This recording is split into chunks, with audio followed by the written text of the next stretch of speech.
Welcome. Can I? I'm surprised to find out that our waitress is none other than Yuko. She sure looks the part in her uniform. It's hard to believe this is the same librarian from our school. Has she worked 2 jobs? I guess that must be it. And my spacebar is still not working. Oh, it's you! Yuko seems to know Emi. Emi grins brightly, pleased to be remembered. Hey, Yuko. Hi, Yuko. I didn't know you worked here too. Do I know you? You seem awfully familiar, but don't think I've ever seen you in here. We met at your other job at the Yamaku library, remember? Her eyes widen in memory. Yeah, that's it. Nice to see you again. Oh no, this is bad. I should have remembered a customer's face. I'm sorry. I'm terribly sorry. Yuko goes from realization to panic in a split second, performing a series of high-speed bows. I narrowly avoid getting head-butted in the process. Whoa, hey, calm down. Listen, I wasn't a customer when we first met. In fact, I hadn't even been in the Shanghai, so it's all right. Not the best display of logic, but it seems to relax her a little. Do you really think so? Yeah. I'm sure. Positive. Isn't that right, girls? Emi has been watching this little drama unfold with considerable bemusement. Yep, it sure is. Yeah, well, okay. So, Yuko, got room to seat us? Or got room to seat us? Man, I gotta remember the voices. Yuko nods and leads us to the corner booth, providing us with some small towels before taking our order. What will you have? Cake and some tea too, I guess. What kind of cake?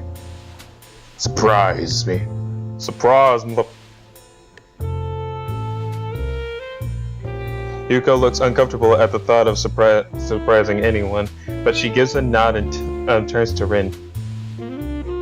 And for you? I'll take a straw. My feet are all wet. What? Sorry? The drinking kind of straw. One, please. Yuko is obviously uncertain of what to think about this. She fiddles with her pen and stationery for a moment, looking like she's about to cry before turning in my direction. And you, sir? Just tea, I think. Emi would probably yell at me if I ordered cake. Oh, come on, Hisao. Don't let me be the only one with food. I'll feel like a pig. Just trying to eat healthy. Your orders, after all. Well, today is your day off. You can be healthy tomorrow. Well then, I suppose I'll have some cake after all.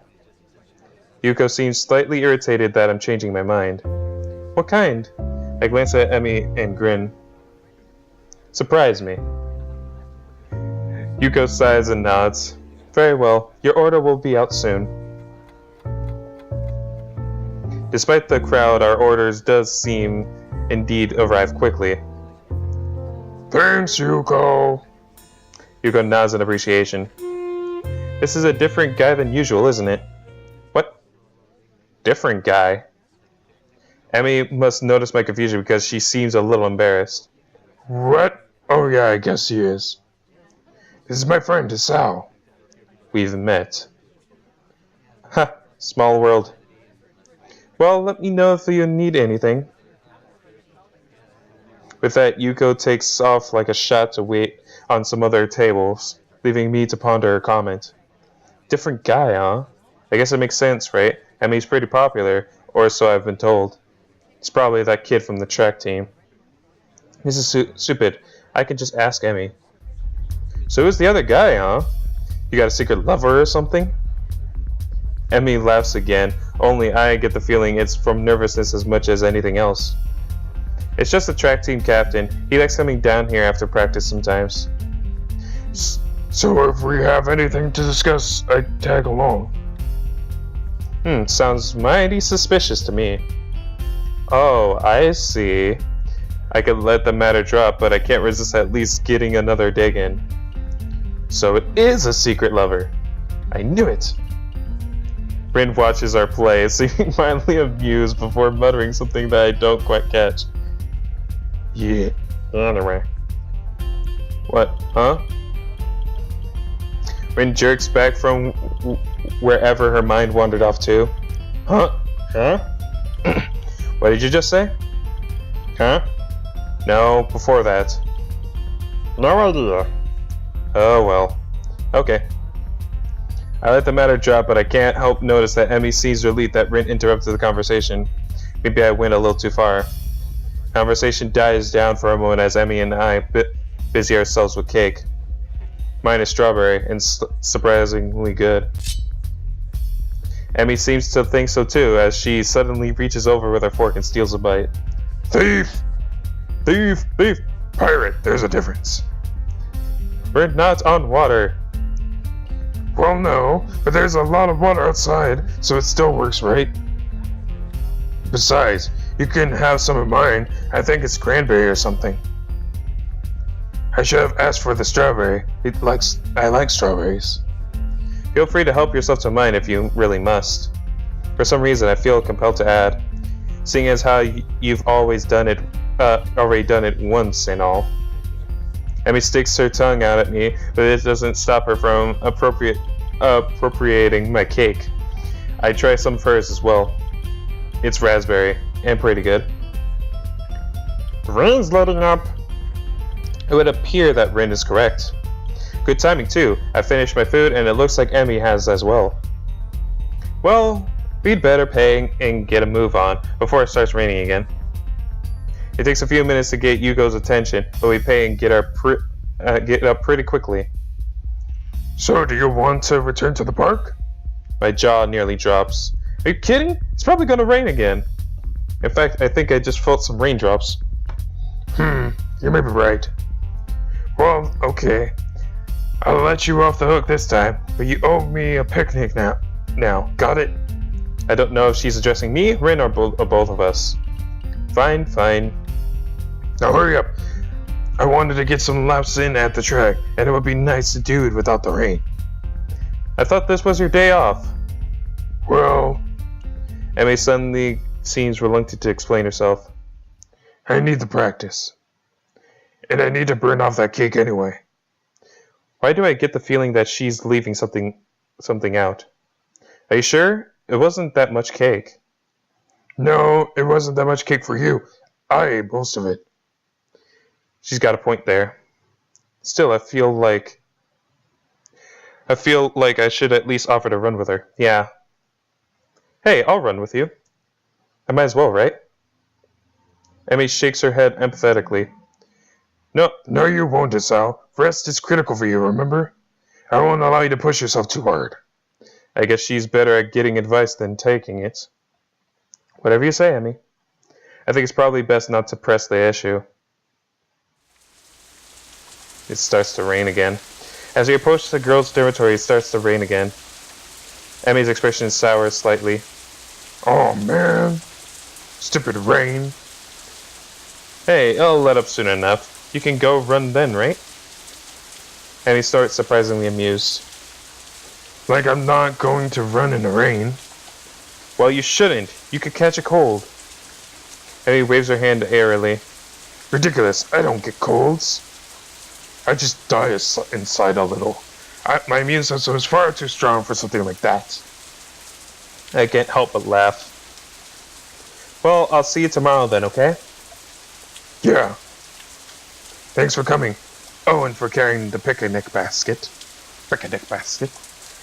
I'll bring it for lunch tomorrow. We can have our picnic on the roof. Sounds good to me. See you then. Emmy grabs the basket from me and shoots through the door. Rin gives me a sort of half nod and ambles inside as well. Damn, it's wet out here. I need to get back to my room and into some dry clothes. I'm soon in front of my door, but I am intercepted by a sudden appearance of Kenji, who appears to be carrying a stack of books. Hey, man, give me a hand, would you? Huh? The books are unceremoniously dumps into my arms as Kenji fumbles with his room key. Thanks, you're a lifesaver. If you weren't around, I'd have to keep my door unlocked, and that's just begging for trouble. A perfect opportunity to set up an ambush, or maybe just plant a bomb if they don't want to get their hands too dirty. Probably don't. Afraid they'll break a nail or something if they have to stab me. Women. This guy's sexist views are hilarious. Oh man.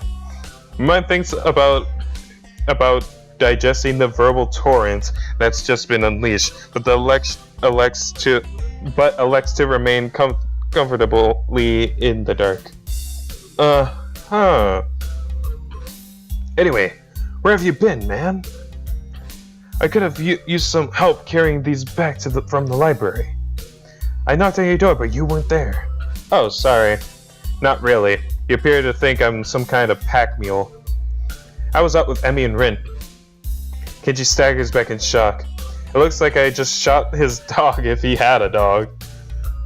The limbless ladies again? What did you do this time? Well, we wound up at the Shanghai. I'm prevented from continuing by the sudden exclamation of despair. The Shanghai? Why the Shanghai? No, man. You just can't just go to the damn Shanghai. It's the most dangerous place in the city. A veritable stronghold of their best agents. I know, I've met them. They'll stop at nothing to lure you into false sense of security, and then BAM! He hits the door for emphasis. Wallet's gone. Bus pass? Gone. Identity? King gone, man. King gone. Promise you won't go there again. He seems so vehemently, I think it's vehemently, right? Opposed to the idea of the Shanghai that I'm willing to lie a little in order to get into my room. Sure, I won't go there again. Or at least I won't ever tell you I've gone there again. This seems to mollify my bespectacled companion. Good. Try to keep on so strong, but I know the danger there too well to let you just wander into the lion's den again. You got her there alive once, but twice is pushing it. Yeah, well, I need to get changed and do homework, so I'll see you later. Huh? Oh, sure, whatever. I suddenly remember that I'm still holding his books. You'd better take these. I got a glimpse of one of the titles, something about cryptography. What a weirdo. Kenji grabs his precious cargo from me and disappears through his doorway. I open my own door and walk in, grateful to get out of my soaking wet clothes. The rain outside picks up, and I find myself hoping that EMI's not out running in this weather. She seems so adamant about doing the run alone, I can't help but wonder if her leg's still bothering her. I try to remember whether or not I've seen her limping at all today, but I can't. Guess I was too caught up enjoying the day, even if it did rain on us. And as I think back over the events of today, I keep finding myself focusing on my running partner. Her complete refusal to allow the rain to spoil her plans was incredibly cute. But there was something else there, too. Sort of an unflappable attitude when it comes to enjoying the day as it comes. I really like that quality. Maybe I need to do a little of that myself.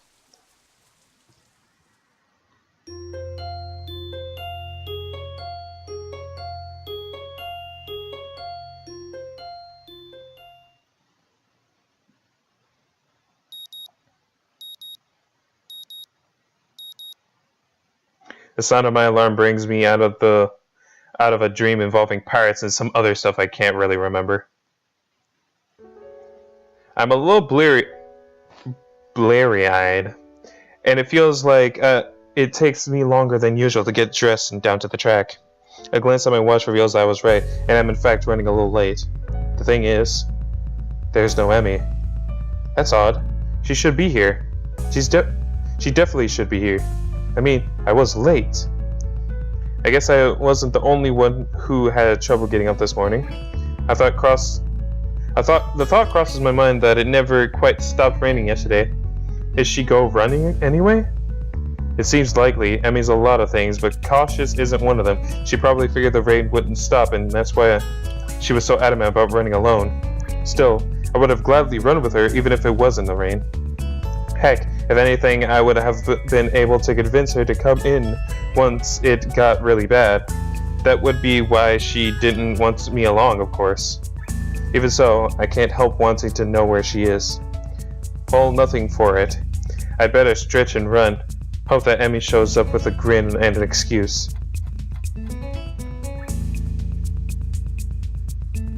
Oh, okay. On my cooldown lap, I was forced to admit that Emi isn't showing up. Furthermore, I have no idea where she is. Anxiety gnaws at me, while at the same time I wonder just why I'm so worried about her. The run helped to take my mind off it for a little while, but now that I'm finished, I'm back to worrying. It was weird not having her here. Downright unnerving. It suddenly dawned on me that I've been running to hang out with Emi as much as I've been running to stay healthy. Probably more to be with Emi, now that I think about it. It's one of those things that are completely obvious, yet somehow I never realized it. She really is someone I enjoy being with. As revelations go, it's hardly world-shaking. All the same, I find myself feeling slightly shocked. When did this happen? Well, no time to think about this. Although I want to ponder this new development, I have a greater desire to find out what's happened to Emi. I'll ask the nurse when I stop in to see him. Well, you seem to be in good shape, Hisao. That's good to hear. I replace my shirt and start to leave as usual. Except instead of leaving, I ask a question. Hey, where's Emi? She didn't show up this morning. Is she okay? Well, I try valiantly to conceal the anxiety of my voice. The nurse's expression suggests that I have failed miserably. You mean she didn't tell you? She's sick in bed. What? Sick? The nurse shrugs. Yeah, she seemed to come to my office early this morning with a fever. To be honest, I'm surprised she made it here. She was burning up when she arrived. I believe she'd planned to let you know, but she asked me to tell you. Oh, shoot. The nurse gives me a sheepish smile that seems at least practically sincere. I told her I stopped by the track to let you know in case she forgot to. Sorry about that. But we don't need to tell Emi I forgot, right? I returned the nurse's smile with the devious one of my own. Oh, of course not. This is fine blackmail material. I'll save it for whenever I need a favor from you. The nurse laughs. Well, I guess I deserve that. But you know, I've got tons of blackmail on you that you've not even aware of. So don't push your luck, okay? My expression earns another laugh from the nurse. I'm just kidding, Hisao. But seriously, don't tell Emi I forgot, okay? Your secret's safe with me. Oh, good. Now go on, get out of here. Wait, I've got one more question. Shoot. Is she going to be okay? Oh yeah, definitely. Her fever was high, but it was already starting to go down by the time she came by my office. I'll probably check up on her again at lunch to be sure, but I expect she'll be up and about by the evening no matter what I tell her. Maybe I should visit her after class. It takes me a second to realize I've spoken aloud. Nurse raises an eyebrow and gives me a searching glance for a moment. Well, it might not be a bad idea. You could let me know if she'd taken a turn for the worse, I guess. But no funny buzz, you got it? I know what meds you're on, after all. I think that's a threat against my life, but I'm not sure. No funny business.